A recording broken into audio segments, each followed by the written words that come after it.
Sahabat Urban Journey, tahukah kamu bahwa pada zaman jahiliyah ada seorang wanita yang dijuluki wanita kanibal? Namanya Hindun binti Utbah. Pada saat itu wanita tersebut dengan dendam yang membara membelah dada paman Rasulullah dan mengambil jantungnya lalu dimakan.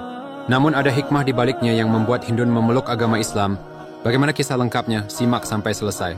Yang belum subscribe silahkan tekan tombol subscribe dan sebarkan sebagai amal jariah Anda. Pada zaman jahiliyah dikisahkan seorang wanita yang sangat berpengaruh di kota Mekah bernama Hindun binti Utbah. Hindun adalah istri Abu Sufyan. Beliau adalah wanita yang fasih bicaranya, pemberani, kuat, berjiwa besar, pemikir, penyair, dan sangat bijak. Putra Hindun yang bernama Muawiyah bin Abu Sufyan mengatakan bahwa ibunya adalah sosok wanita yang berbahaya di masa jahiliyah, namun menjadi sosok yang baik lagi mulia ketika beliau masuk Islam. Pada saat Perang Badar Al-Kubra, ayah Hindun, paman dan saudaranya terbunuh. Hal ini menumbuhkan dendam di hati Hindun. Hindun bahkan bernazar akan mengunyah jantung pembunuh keluarganya itu. Ketika Perang Uhud, Hindun binti Utbah memerankan juru perang yang sangat handal. Dia bersama suaminya, Abu Sufyan yang menjadi pemimpin perang saat itu. Hindun mengobarkan semangat perang bersama kaum wanita musyrikin lainnya sambil memukul rebana dan bersyair.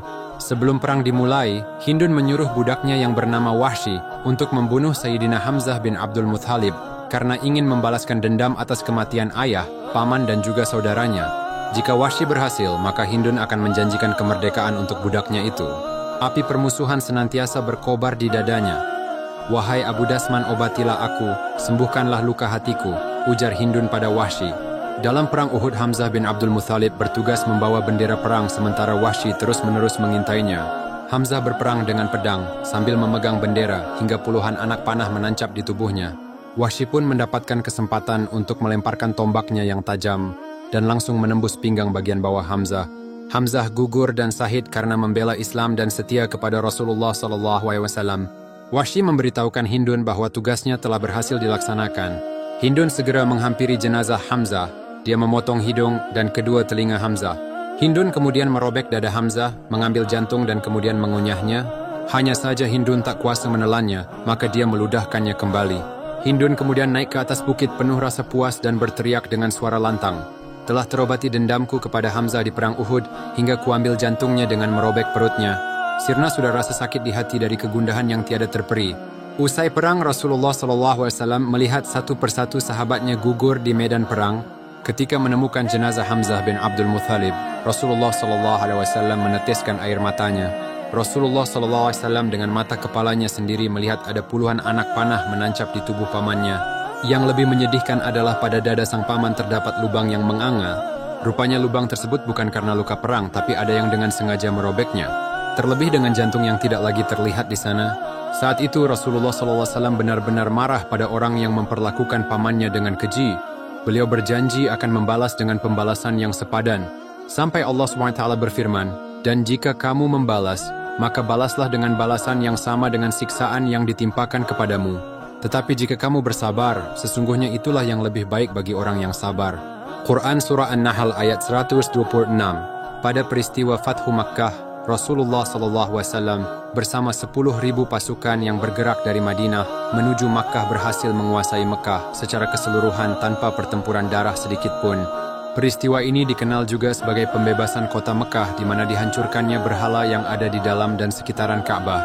Bertepatan dengan itu pula, Abu Sufyan suami Hindun kembali bersama Rasulullah SAW dan menyatakan dirinya telah masuk Islam di hadapan kaum kafir Quraisy. Hindun berdiri dan menjambak jambang Abu Sufyan. "Seburuk-buruknya pemimpin suatu kaum adalah engkau," ujar Hindun kepada suaminya. Abu Sufyan menimpali, "Barang siapa masuk ke rumah Abu Sufyan maka ia aman." "Lalu bagaimana mungkin rumahmu bisa menampung kami semua?" kata orang Quraisy. "Barang siapa menutup pintu rumahnya ia aman. Barang siapa masuk ke masjid dia aman." Ya, Abu Sufyan menambahkan, "Lalu seketika itu orang-orang kafir Quraisy berpencar ke rumah dan ke masjid." Hari kedua setelah Fathu Makkah, Hindun berkata kepada Abu Sufyan bahwa ia ingin mengikuti Muhammad SAW. "Sungguh kemarin aku melihat engkau sangat benci kepada Muhammad SAW, tanya Abu Sufyan. "Demi Allah, aku belum pernah melihat Allah Subhanahu wa Ta'ala disembah di dalam masjid dengan sebenar-benarnya sebagaimana yang aku lihat kemarin malam. Mereka solat, berdiri, ruku dan sujud," jawab Hindun. Maka, bersama kaum wanita lainnya, Hindun datang kepada Rasulullah untuk berbayat.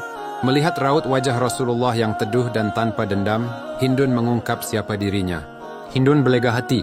Ia mengikuti baiat untuk tidak berbohong, tidak berzina, tidak menyelisihi Rasulullah, dan tidak berkhianat. Sejak hari Senin esok Hindun resmi menjadi mu'alaf. Hindun membuang semua masa jahiliyahnya. Dengan sungguh-sungguh ia menjadi wanita yang taat kepada aturan Allah, serta banyak melakukan solat, zakat, bersedekah, solat malam. Tak lama setelah ia masuk Islam, Rasulullah wafat. Hindun sangat terpukul, sebab ia merasa belum seberapa menghapus segala keburukan yang ia lakukan terhadap beliau dan umat Islam. Setelah hari itu Hindun memeluk Islam. Semakin hari semakin bertambah keimanannya dan membawanya berjihad bersama kaum muslimin. Hindun dan suaminya, Abu Sufyan, ikut serta dalam perang Yarmuk yang terkenal. Itu dia kisah wanita dari kaum Quraisy yang mendapat hidayah lalu memeluk Islam.